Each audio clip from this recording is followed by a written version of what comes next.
50 वर्ष की हमारी जितनी बहनें हैं उनको 1000 टका प्रति माह दिया जाता है और 3 से 4 इंस्टॉलमेंट्स की किस्त जा चुकी है।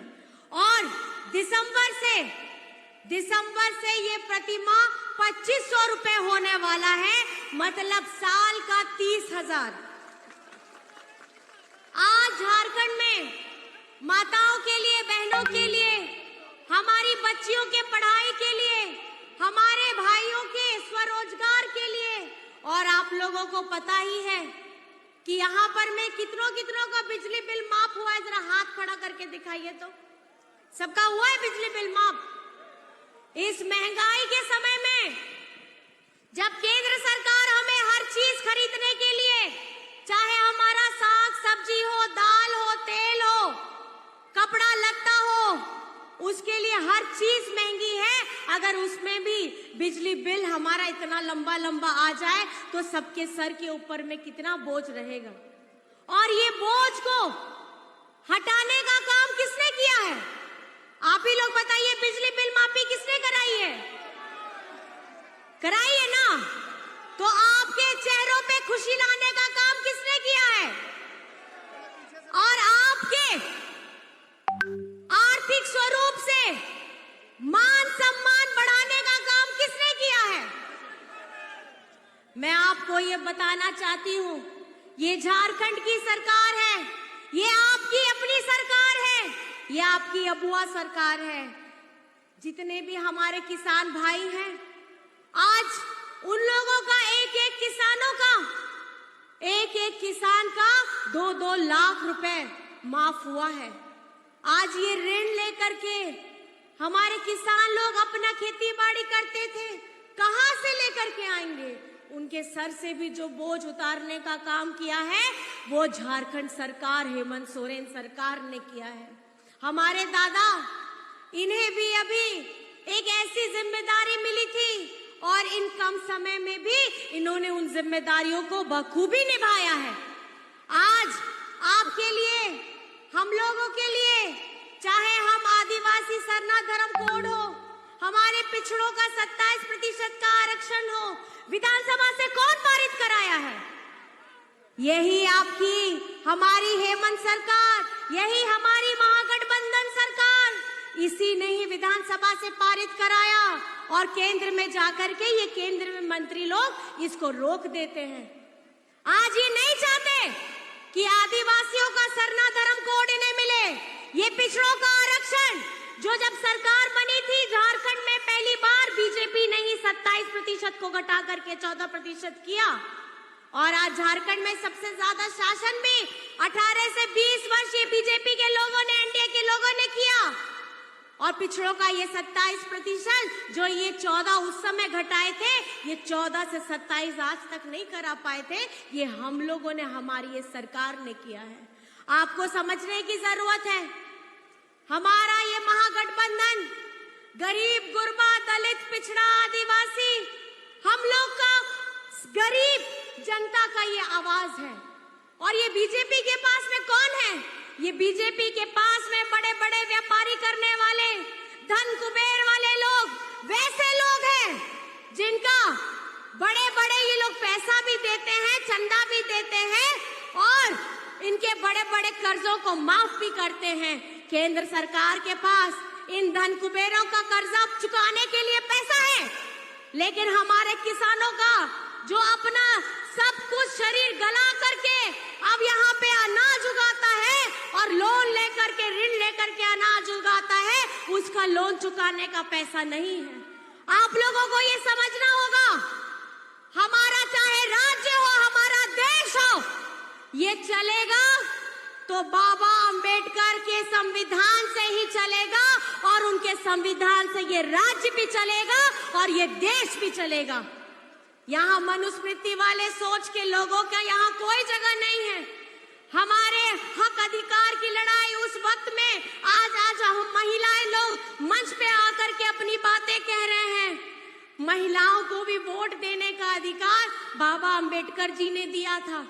आज उन्होंने हमारी महिलाओं को आवाज देने का काम किया। हमारी महिलाओं को झारखंड में सम्मान देने का काम हेमंत सोरेन जी ने किया। तो ये आप लोगों को समझना होगा कि आपका वोट किस तरफ जाएगा। हमारे दादा रामदास दादा, इनका नंबर 2 है मशीन में, और छाप कौन सा है आप लोग बताइए। दीदी बहने बताइए कौन सा है शायद हमारा छाप, कौन सा है छाप। और 13 तारीख में आपको कौन सा बटन दबाना है, हाथ उठा करके 2 नंबर दिखाइए, हाथ उठा करके 2 नंबर दिखाइए। 2 नंबर में तीर धनुष है, तीर धनुष का बटन दबा करके दादा को आप अपना विधायक बनाइए, ताकि ये जिस बुलंदी के साथ में आपकी समस्याओं को, जन मुद्दों को विधानसभा में रखते हैं और आपके सुखों में, आपके दुखों में 24 घंटा एक टांग पे खड़े रहते हैं, आपको दादा को अपना आशीर्वाद देना होगा। और यहाँ हमारे घाटशिला से इन्हें आपका नेतृत्व करने का फिर से मौका देना होगा, और राज्य की कमान आपका बेटा, आपका भाई हेमंत सोरेन को देना होगा। ये संकल्प लेकर के जाना है। मैं आपको सिर्फ इतना कहना चाहती हूँ, आज हम लोग इस इतनी लंबी लड़ाई में, जब झारखंड बना था, गुरुजी ने क्या सपना देखा था? गुरुजी ने ये सपना देखा था, हमारे झारखंड के आदिवासी लोग, हमारे झारखंड के मूलवासी लोग, इन लोगों को कैसे हम अपना हक और अधिकार दिलाएंगे। लेकिन इतनी लंबी लड़ाई लड़े हम, इतनी लंबी लड़ाई लड़ते लड़ते आज इस जगह में पहुंच गए हैं कि झारखंड बनने में जिसकी भागीदारी नहीं थी, वे सत्ता में जाकर के सबसे पहले काबिज हो गए थे। और सत्ता में जैसे ही बैठते हैं, इन्हें आदिवासियों की चिंता नहीं होती, इन्हें मूलवासियों की चिंता नहीं होती है। ये सिर्फ अपने आप लोगों को वोट के आधार पे नापते हैं। आज झारखंड में ये आकर के बीजेपी के लोग क्या बातें बोलते हैं कि ये आदिवासी हितैषी हैं, ये यहाँ पर में आदिवासियों के हित की बात करते हैं। जब इस भारत देश में मणिपुर राज्य जब जल रहा था, वहां पे हमारी आदिवासी बहन के साथ में जो दुर्व्यवहार हुआ, उन्हें निर्वस्त्र करके रोड में घुमाया गया था। और वहां सरकार किनकी थी? वहां सरकार बीजेपी की थी और अभी भी बैठी है। लेकिन उस दुस्साहस को ना रोकने का काम किया गया, ना उसे ठीक करने का काम किया गया, ना सर्वोच्च पद पे बैठे हुए व्यक्ति जिनकी जिम्मेदारी होनी चाहिए थी, वहां आदिवासियों के लिए लड़ते। और आज ये आकर के झारखंड में हमारे आदिवासियों के हितैषी बनने का नाटक करते हैं और हम लोगों को आपस में लड़ाने की बात करते हैं। मैं आपको ये बताना चाहती हूँ, जो लोग यहाँ पर में हमारा विकास कभी नहीं चाहते हैं, चाहे हमारे स्कूल हो, आपको पता होना चाहिए जब डबल इंजन की सरकार थी, जब पिछली बार में, तो झारखंड में हजारों हजार सरकारी स्कूलों को इन्होंने बंद कराया। और बंद कराया, उसके साथ हमारे जितने सरकारी कर्मचारी थे, उनका ओल्ड पेंशन भी बंद कराया। हमारे झारखंड में जो हमारे गरीबों का आवास था, आप लोगों का आवास का जो पैसा था, वो जाकर के ये लोग बीजेपी शासित राज्य में भेजते हैं जहां इनकी सरकार रहती थी। ऐसा भेदभाव ये लोग झारखंड के साथ क्यों करते हैं? ये क्यों नहीं समझते कि झारखंड भी एक भारत के मानचित्र में अपना अस्तित्व रखता है?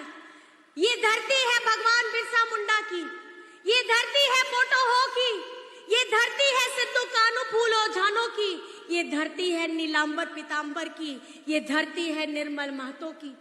आज इस धरती में ये हमें बांटने का काम करने के लिए आते हैं। और ये डबल इंजन का मतलब क्या होता है? डबल इंजन का मतलब ये होता है कि जब एक इंजन में दूसरा जाए तो दुगनी ताकत के साथ में आगे में बढ़ना है और तेजी में बढ़ना है। लेकिन जब इनकी डबल इंजन की सरकार थी, ये डबल ताकत से झारखंड को पीछे ले जाने का काम कर रहे थे। हमारे सरकारी स्कूलों को मैं आपको बताना चाहूंगी, 2019 में आपका प्यार, आपका आशीर्वाद मिलकर के आपकी अपनी महागठबंधन अबुआ सरकार आती है। हेमंत सोरेन जी ने उस वक्त में कोविड का जब समय आया था, जब ये सरकार बनी, तुरंत कोविड आया था। कोविड में भी अपने जान माल की सुरक्षा की और जान माल की सुरक्षा के साथ हमारे मजदूर भाई जो लोग बाहर फंसे हुए थे, उनको भी लेकर के आने का काम किया था। पहली ट्रेन से, पहली प्लेन से उन्हें झारखंड लाने का, उनको उनके परिवार के साथ मिलाने का काम किया था। लेकिन आज 2 साल हम लोगों ने कोविड को झेला है, अपनों को खोया है, जान माल की नुकसान हुई और उसके बाद जब हाथ में 3 वर्ष मिलते हैं, हेमंत सोरेन जी क्या करते हैं? हेमंत सोरेन जी झारखंड में सरकारी स्कूलों को सीएम स्कूल ऑफ एक्सीलेंस बनाते हैं। क्या है ये सीएम स्कूल ऑफ एक्सीलेंस? ये वो सरकारी स्कूल है जहां पर में प्राइवेट स्कूल में जिस तरीके की सुविधाएं मिलती हैं, जिस तरीके के पठन पाठन होती है, वैसी सुविधाएं हमारे सरकारी स्कूलों में मिले। और आपको जान करके खुशी होगी कि हमारे बच्चे लोग उस विद्यालय में एडमिशन लेने के लिए अब होड़ मच गई है। अब वैसे स्कूलों में हमारे बच्चे पढ़ करके हमारे आने वाली पीढ़ी, जो झारखंड की आने वाली हमारी पीढ़ी होगी, वो मजबूत होगी मानसिक स्वरूप से। हमारी बच्चियां जो सावित्रीबाई फूले की योजना से जुड़ी हैं, कक्षा 8 से लेकर के कक्षा 12 तक उन बच्चियों को 40,000 रुपए की राशि दी जाती है। वो इसलिए दी जाती है ताकि इनका पढ़ाई ना रुके, किसी आर्थिक तंगी के वजह से इनका नुकसान ना हो। झारखंड की बिटियां भी पढ़ लिख करके अपने पैरों पे खड़ी होंगी और पढ़ करके अपना नाम भी रोशन करेंगी, अपने पिता का नाम भी रोशन करेंगी और कल को अगर शादी करके जाती हैं तो अपने ससुराल में भी अपना मान सम्मान बढ़ा करके रखेगी। आज झारखंड में आपको 40 लाख लोगों को सर्वजन पेंशन की योजना के साथ जोड़ा है। 1,000 रुपए प्रति माह देने का काम हुआ है। अक्टूबर तक का भुगतान भी हो गया है और आने वाले समय में मैं ये कहना चाहूंगी कि जिस तरीके से हेमंत सोरेन जी, जिन्होंने इस झारखंड को बनाने में अपना पूरा जीवन लगा दिया, उनके लिए भी कुछ कल्याणकारी योजना जरूर लेकर के आएंगे, ये मैं समझती हूं और ये मैं जानती हूं। आज हमारे रोजगार सृजन योजना के तहत कितने युवाएं हैं जो अपना छोटा मोटा स्वरोजगार शुरू किए हैं। किसी ने डीजे खरीदा है, किसी ने गाड़ी लिया है, किसी ने अपना सैलून खोला है। अपने इच्छा के अनुसार उन्होंने अपना स्वरोजगार खुद लिया है। आज झारखंड में हम हर किसी को मजबूत करना चाहते हैं। हमारा लक्ष्य क्या है? झारखंड में और विद्यालय खुले और हमारे डिग्री कॉलेजेस खुले, हमारा पठन पाठन मजबूत हो। झारखंड को जो ये लोग, हमारे दूसरे राज्य के लोग समझते हैं कि झारखंड का लोग बोका होता है, ऐसा नहीं करना है। हमें सबको शिक्षित होना है। हम शिक्षित होंगे तभी हम अपने हक, अपने अधिकार की लड़ाई को हम आगे बढ़ा सकते हैं, नहीं तो हम लोग पिछड़े रह जाएंगे। आज इस सारी योजनाओं को जो मैं आपको बता रही हूँ, आपको इसको जहन में उतारना है और ये काम जो हेमंत सोरेन जी ने विगत 2.5 साल में किया है, इसका आपको ढेर सारा आशीर्वाद देना है। मैं आपसे पूछना चाहती हूँ 13 तारीख में आप लोग कहाँ पे अपना आशीर्वाद दीजिएगा? किस में दीजिएगा? कौन सा बटन दबा के दीजिएगा? 2 नंबर में कौन सा चुनाव चिन्ह है? कौन सा चुनाव चिन्ह है? कौन सा चुनाव चिन्ह है? और याद रखिएगा, 2 नंबर तीर धनुष में आपको बटन दबा करके दादा को मजबूत करना है और दादा को मजबूत करिएगा तो आप हेमंत सोरेन जी को मजबूत करिएगा। हमारी महागठबंधन की सरकार जो ये लड़ाई लड़ रही है, आप लोगों की लड़ाई लड़ रही है। आज आपको पता होना चाहिए हेमंत